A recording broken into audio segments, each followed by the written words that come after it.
Television can be a cruel, cruel place. Blobs of endless creativity are thrown at the wall to see if they work, and if they don't, they're soon sent off elsewhere to live out their days. Or worse, are left to die, bleeding out in irrelevancy. As a kids' TV viewer for nearly a decade, I think I can say one thing with confidence. Sundays are where kids' TV goes to die.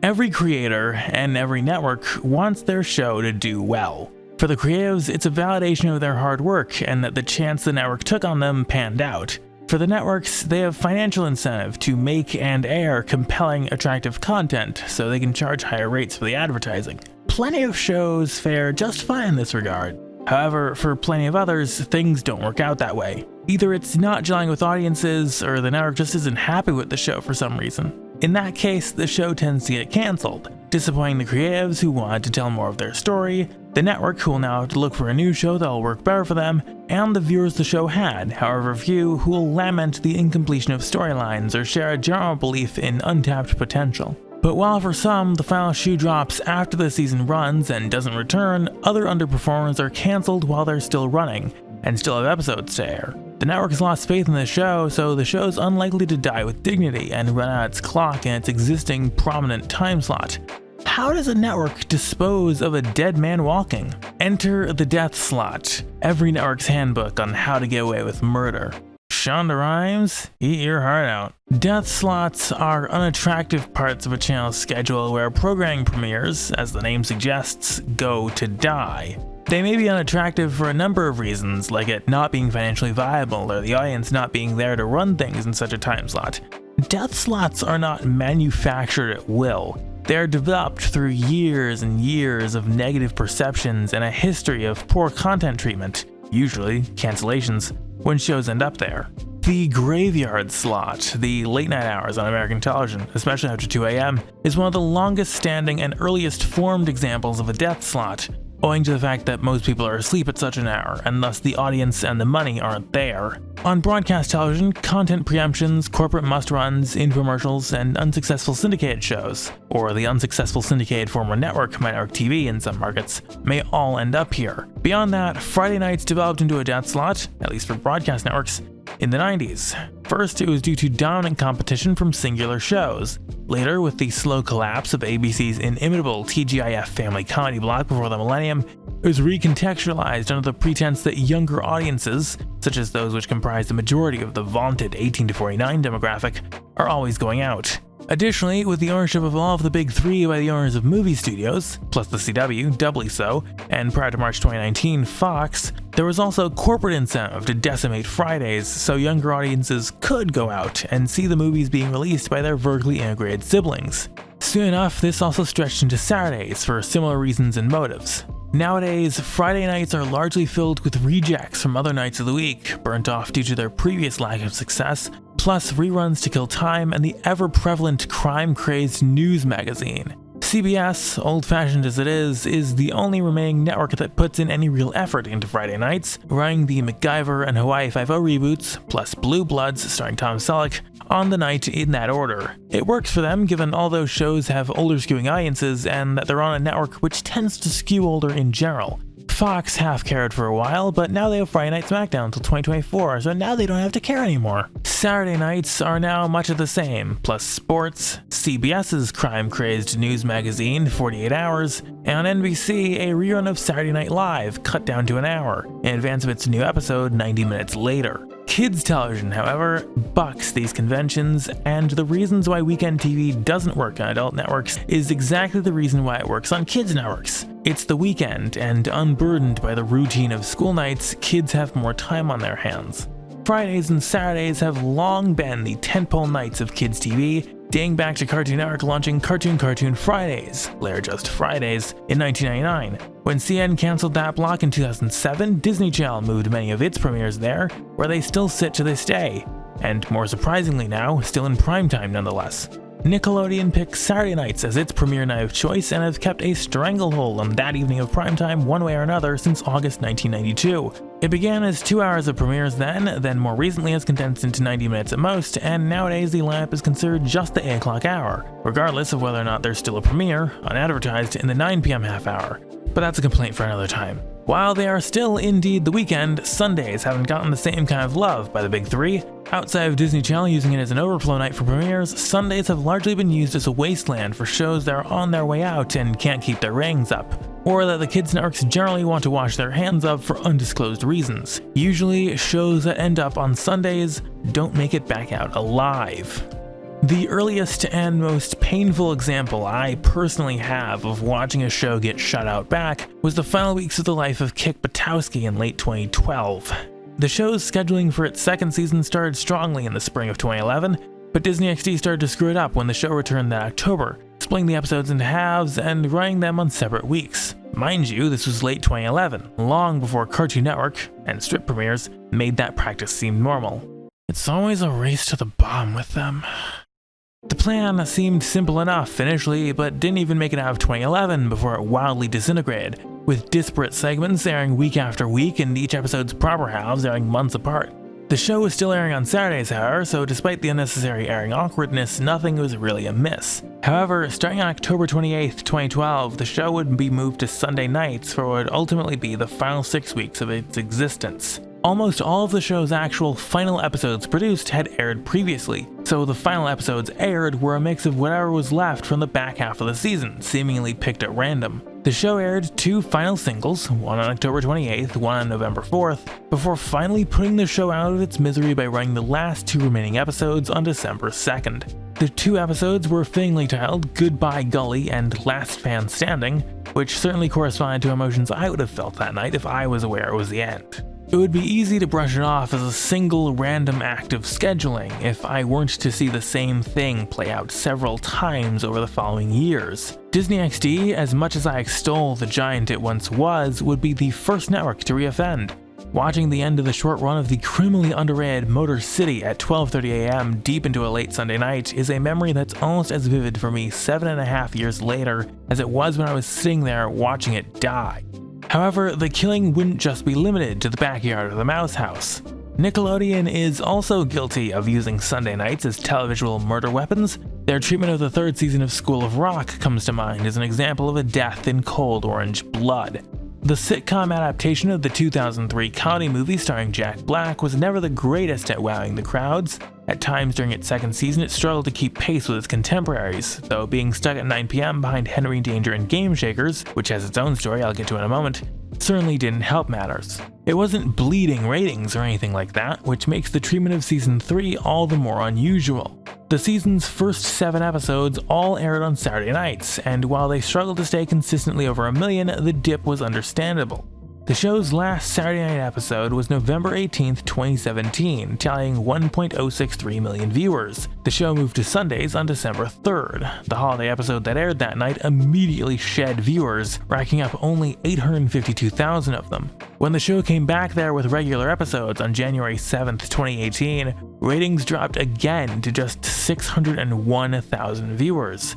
School of Rock would ultimately proceed to spend 12 painful weeks on Sunday nights at 7:30, delivering middling ratings all along its funeral route. But even if a show survives an abduction to Sunday nights, it tends not to recover. We saw it in action as Nickelodeon slammed the 3rd season of Game Shakers for seemingly little discernible reason. The Schneider show about kids running a lucrative mobile game studio always rated fairly consistently, still firmly garnering in excess of 1.1 million viewers, or more, during its 2nd season. However, when the show returned for its 3rd in 2018, after airing a Henry Danger crossover episode to open the season on the weekend before Valentine's Day, Nick inexplicably shunted off the next 6 episodes to Sundays starting the following week. While the crossover, which aired on a Saturday, attracted 1.465 million viewers, ratings cratered upon the show's move to Sundays, falling to just 801,000. While 4 of the other 5 episodes hung out to dry stayed within plus or minus 50,000 of that number, the episode which aired on April Fool's Day sank to a pitiful 517,000 viewers. Game Shakers proceeded to take a year's hiatus, during which time Dan Schneider himself would exit the network.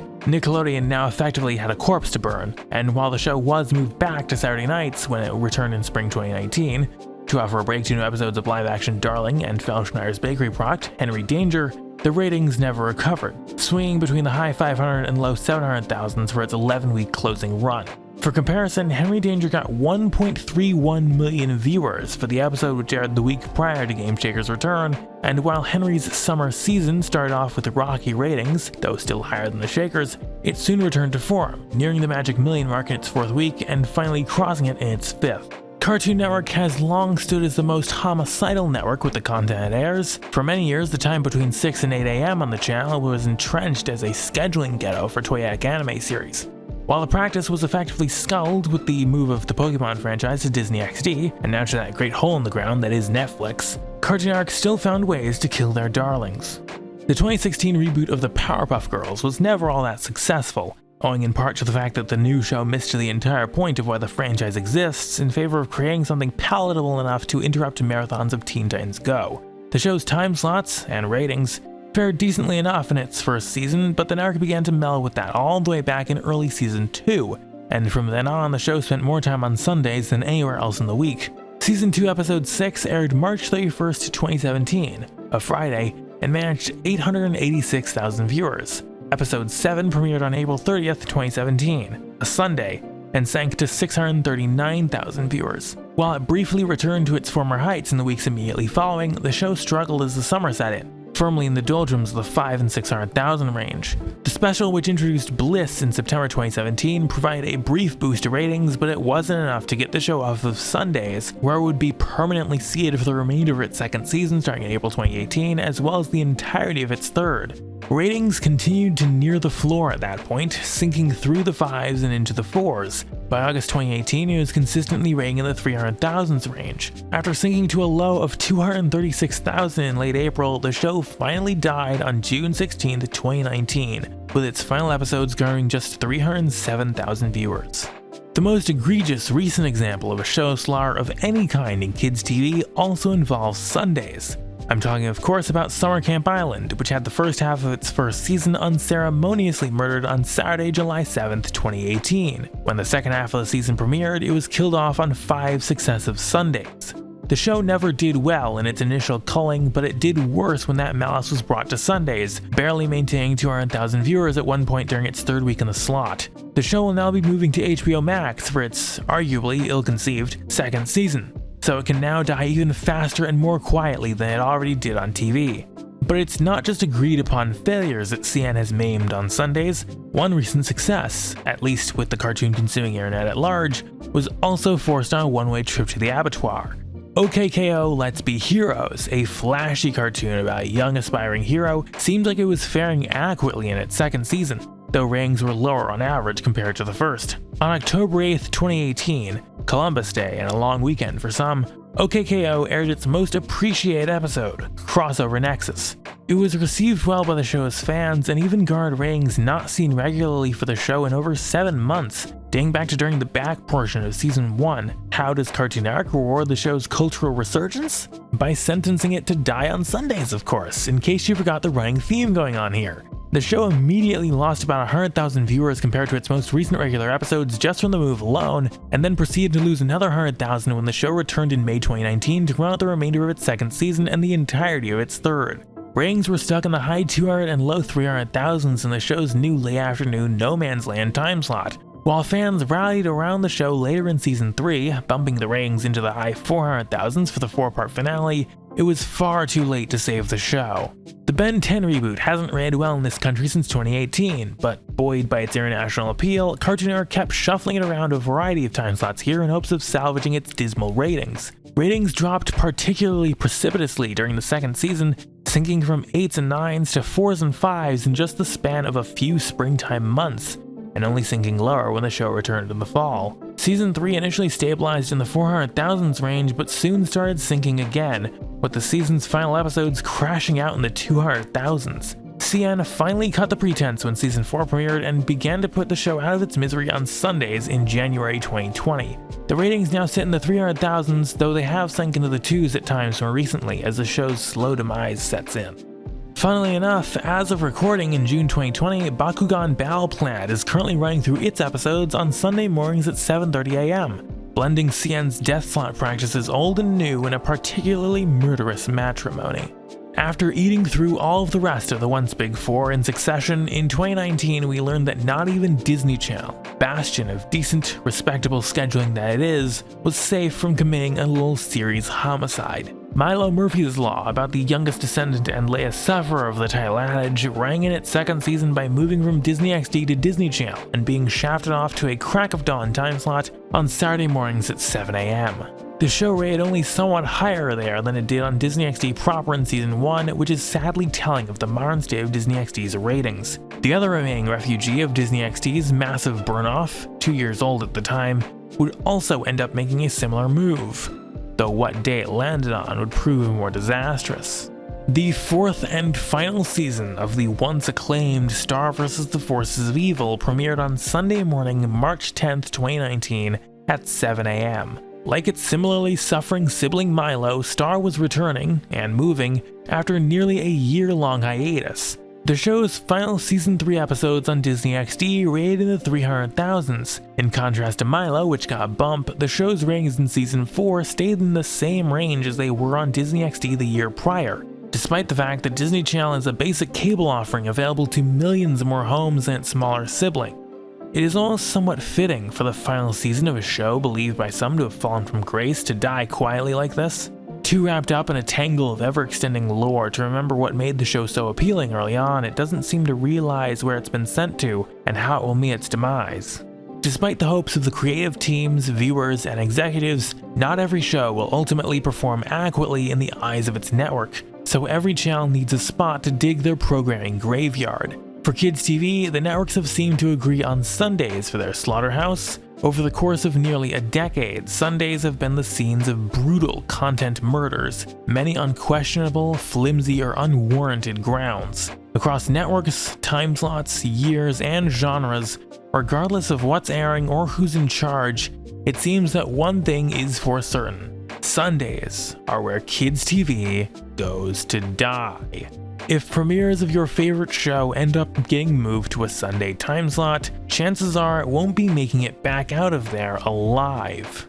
However, hope may not exactly need to be abandoned for all who enter there. One show has managed to survive a Sunday move relatively unscathed. For 4 weeks, in October and November 2018, SpongeBob SquarePants premiered new episodes on Sunday mornings at 11 a.m. The show rated similarly on Sundays as it did during a string of premiere weeks earlier in the year, and the show's ratings now don't seem to have been impacted much from its 4 weeks on Kids TV's Death Row.